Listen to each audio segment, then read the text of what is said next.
नमस्कार, मैं हूं आपके साथ कृष्णा बिस्ट और आप देख रहे हैं जनसत्ता। हम सभी ने पतंजलि का नाम तो सुना ही है। ये भारतीय फूड ब्रांड भी है। कुछ ही सालों में ये कंपनी तेजी से उभरी। नौबत ये तक आ गई कि पतंजलि बड़े ग्लोबल ब्रांडों को कड़ी टक्कर देने लगी। बाबा रामदेव को भारत के अलावा दुनिया भर में योग के प्रचार प्रसार के लिए जाना जाता है। बात जब बाबा रामदेव की हो तो उनके सहयोगी आचार्य बालकृष्ण की चर्चा होनी भी लाजमी है। पिछले 6 महीनों में रामदेव और बालकृष्ण दोनों ही मीडिया की सुर्खियों में लगातार बने रहे, लेकिन इनकी वजह योग या उनके द्वारा किया गया कोई बड़ा काम नहीं था, बल्कि पतंजलि आयुर्वेदा द्वारा भ्रामक विज्ञापन छापने और एलोपैथी पर सवाल उठाने की सुनवाई के दौरान दोनों को कोर्ट में कई बार खुद हाजिर होना पड़ रहा था। बात ये थी, आचार्य बालकृष्ण पतंजलि आयुर्वेदा के चेयरमैन और सीईओ हैं, लेकिन कहा जाता है कि वो एक पाई भी सैलरी के तौर पर नहीं लेते हैं। बहुत कम समय में पतंजलि को बुलंदियों पर पहुंचाने वाले रामदेव और बालकृष्ण ने तेजी से बेशुमार धन दौलत इकट्ठा कर ली है।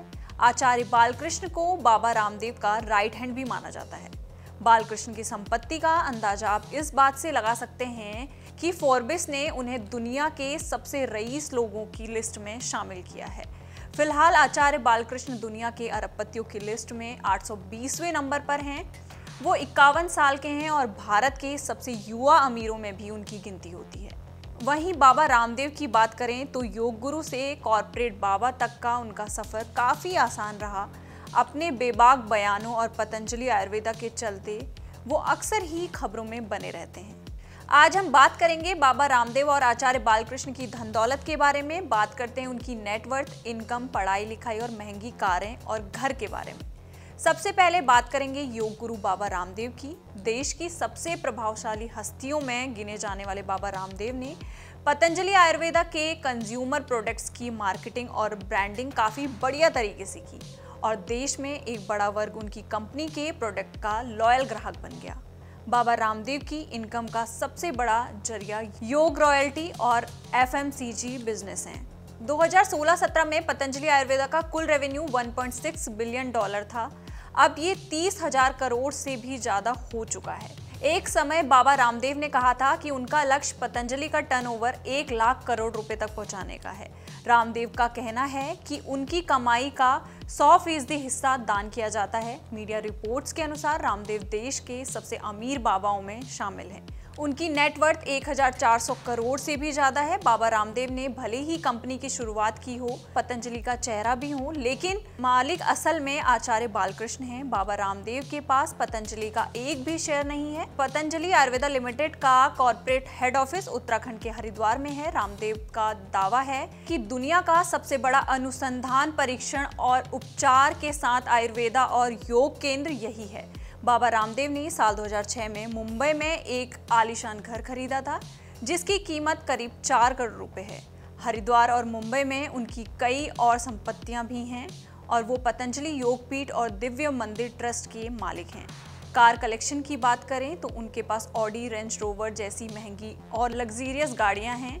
बिजनेस स्टैंडर्ड की एक रिपोर्ट के मुताबिक बाबा रामदेव 2023 से स्कॉटलैंड के लिटिल कम्ब्राई आइलैंड के भी मालिक हैं। ये आइलैंड उन्होंने करीब 21 करोड़ रुपए में खरीदा था। यहाँ उन्होंने एक वेलनेस रिट्रीट सेंटर भी बनाया। फोर्ब्स के अनुसार आचार्य बालकृष्ण की नेटवर्थ फिलहाल $3.9 बिलियन पहुंच चुकी है। हर दिन 15 घंटे काम करने वाले बालकृष्ण कंपनी से कोई सैलरी नहीं लेते।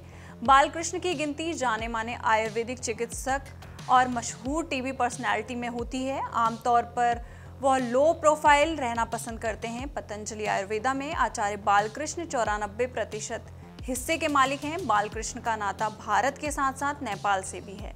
4 अगस्त 1972 को हरिद्वार में जन्मे बालकृष्णम की मां सुमित्रा देवी और पिता जय बल्लभी सुवेदी नेपाल से आए थे। उनका बचपन नेपाल में ही बीता। भारत वापस आने के बाद वो लोग हरियाणा के खानपुर गुरुकुल गए, जहां वो रामदेव से मिले। 1995 में आचार्य करमवीर के साथ मिलकर बालकृष्ण ने दिव्य योग मंदिर ट्रस्ट बनाया। उस समय यह ट्रस्ट योग की शिक्षा देता था, लेकिन धीरे धीरे रामदेव योग गुरु बने। देश दुनिया में ऐसी प्रसिद्धि फैलाई कि लाखों लोग उन्हें फॉलो करके योग अभ्यास करने लगे। इस पूरी जानकारी पर आपकी क्या राय है, आप हमें कमेंट कर जरूर बताइएगा। इसी तरह की देश दुनिया की खबरों के साथ जुड़े रहने के लिए देखते रहिए जनसत्ता।